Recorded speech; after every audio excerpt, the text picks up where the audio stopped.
Au Liberia, des milliers de personnes ont vu leur maison emportée par les eaux à West Point, le plus grand bidonville de Monrovia. À l'origine, la montée du niveau de la mer qui ronge voracement les côtes de la capitale libérienne. C'est un récit signé Doria Laïb. Il a survécu aux guerres civiles et à Ebola. Le township de West Point au Liberia est cette fois-ci sur le point de céder à la furie de la mer. Depuis 2 ans, les vagues engloutissent une à une les maisons souvent faites de matériaux de récupération.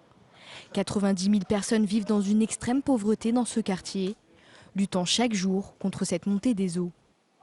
Ça arrive n'importe quand, parfois à 5 heures du matin, parfois à 2 heures du matin, quand vous êtes en train de dormir. Les vagues arrivent directement en haut de la maison et avant de retrouver ces esprits, parce que tout le monde est confus, vous êtes entouré d'eau.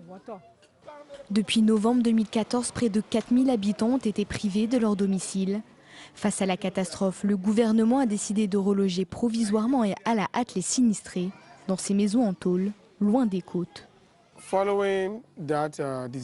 À la suite de ce désastre, nous avons, avec les victimes, informé les services du président que notre commune était dans un état critique.